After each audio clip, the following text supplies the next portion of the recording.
Assalamualaikum warahmatullahi wabarakatuh. Selamat pagi anak-anak hebat semua. Apa kabarnya? Semoga selalu dalam keadaan sehat dan tetap semangat. Kembali lagi di pelajaran tematik, tema 4D subtema 1, pembelajaran 5 dan 6. Untuk itu sebelum mulai belajar kita berdoa terlebih dahulu. Bismillahirrahmanirrahim. Rabbi syrahli sodri wa yassirli amri wahlul uqdatam min lisani yafqahu qawli. Amin ya rabbal alamin. Adapun tujuan pembelajaran hari ini adalah sebagai berikut.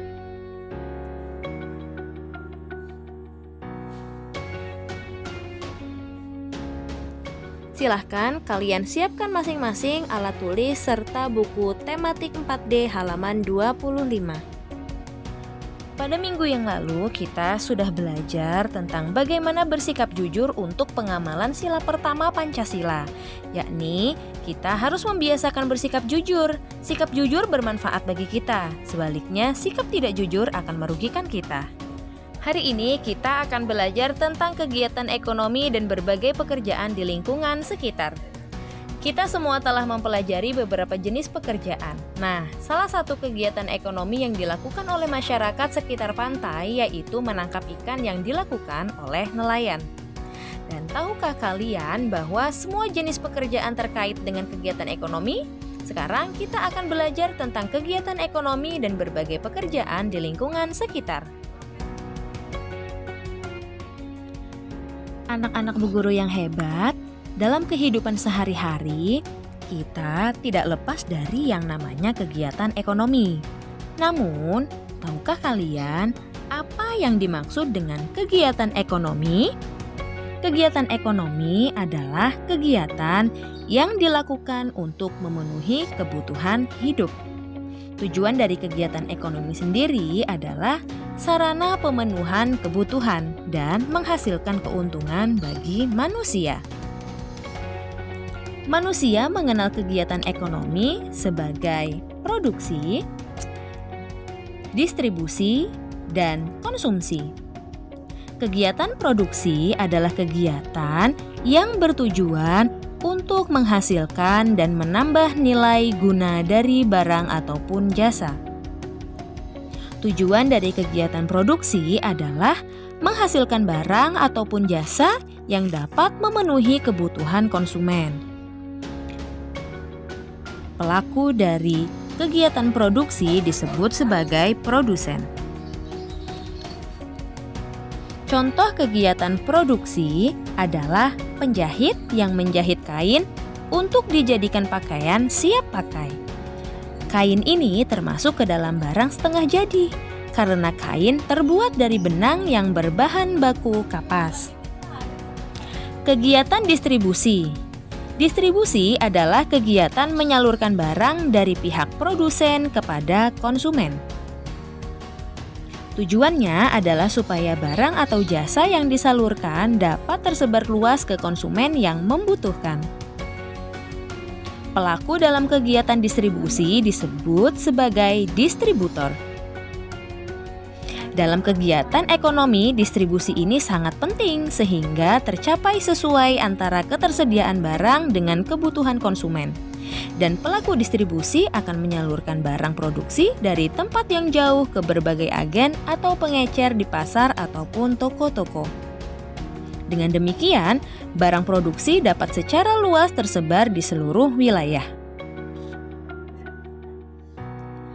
Kegiatan distribusi mencakup pengangkutan barang, pengemasan barang penjualan ke pedagang pasar dalam bentuk grosir, pembelian dari produsen, penyimpanan di gudang, standarisasi mutu barang, dan lain sebagainya. Konsumsi. Kegiatan konsumsi adalah kegiatan menghabiskan atau mengurangi nilai guna barang untuk memenuhi kebutuhan. Tujuan dari kegiatan konsumsi adalah memenuhi kebutuhan umat manusia. Pelaku dari kegiatan konsumsi adalah konsumen.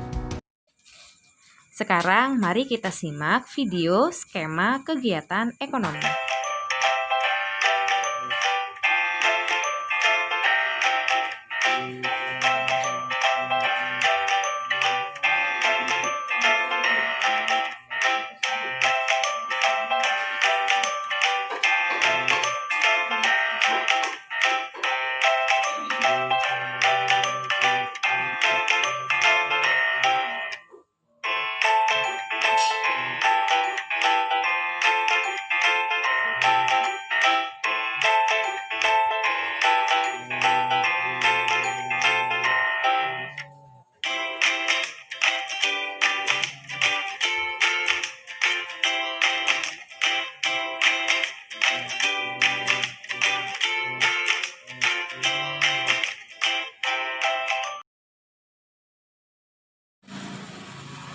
Kita telah mempelajari nilai-nilai dalam Pancasila yang harus diterapkan dalam semua jenis pekerjaan, dan juga kita telah membaca beberapa cerita yang menceritakan betapa pentingnya memiliki sifat jujur. Sekarang kita baca kembali yuk kisah dari si kancil dan si kerbau.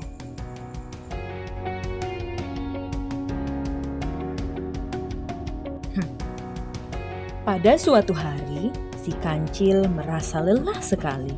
Seharian ia memanen jagung di ladang jagung Pak Tani.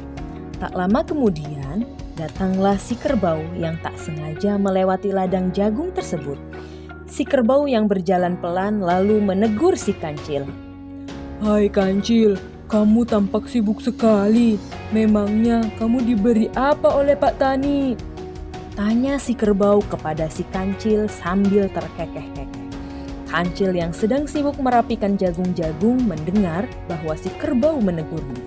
Setelah itu, dia berhenti sejenak dan berjalan menuju si kerbau yang berhenti dan berteduh di pohon yang rindang. Hai kerbau, apakah kau tidak melihat aku sedang bekerja keras? Hal ini aku lakukan karena aku tidak ingin Pak Tani menuduhku lagi sebagai pencuri ketimun. Jika aku membantunya, Pak Tani akan memberikan ketimun secara cuma-cuma kepadaku. Tukas si kancil kepada si kerbau. "Nah, begitu dong. Jika kamu menginginkan sesuatu, kamu harus bekerja keras untuk meraihnya," kata si kerbau. "Contohlah aku. Aku ini hewan yang kuat dan gagah. Aku juga bekerja keras." Hahaha, kata si kerbau sambil menyombongkan diri.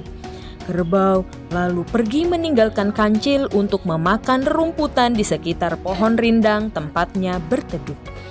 Mendengar perkataan kerbau, si kancil hanya menggelengkan kepalanya. Meskipun sedikit sombong, perkataan kerbau ada benarnya. Ia lalu melanjutkan pekerjaannya. Si kancil, walau badannya kecil, tetapi ia mempunyai semangat yang besar. Si kancil juga mempunyai keinginan untuk mengubah hidup dan memperbaiki sikap dalam menghadapi segala sesuatu. Siapa sajakah tokoh pada cerita tersebut? Ya, kancil dan kerbau. Lalu, sikap-sikap apa sajakah yang mencerminkan nilai-nilai Pancasila dalam cerita tersebut? Segala sesuatu akan diperoleh dengan baik jika kita melakukannya dengan sungguh-sungguh dan bekerja keras yang merupakan bagian dari sila kelima.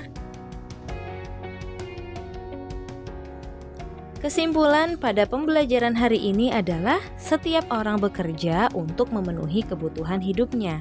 Ada yang bekerja menghasilkan barang dan ada yang bekerja menghasilkan jasa.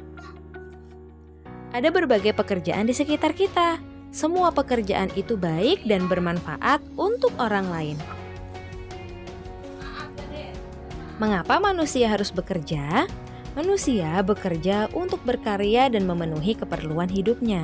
Selain itu, bekerja juga merupakan salah satu bentuk pengabdian kita untuk kemajuan bangsa dan negara. Alhamdulillahirrabbilalamin, pembelajaran hari ini telah usai. Semoga apa yang kita pelajari hari ini dapat dipahami dan dapat dipengerti. Apabila ada yang masih belum paham, silahkan kalian tanyakan kepada bapak atau ibu guru kalian masing-masing. Tetap semangat, jaga kesehatan, selamat belajar. Terima kasih.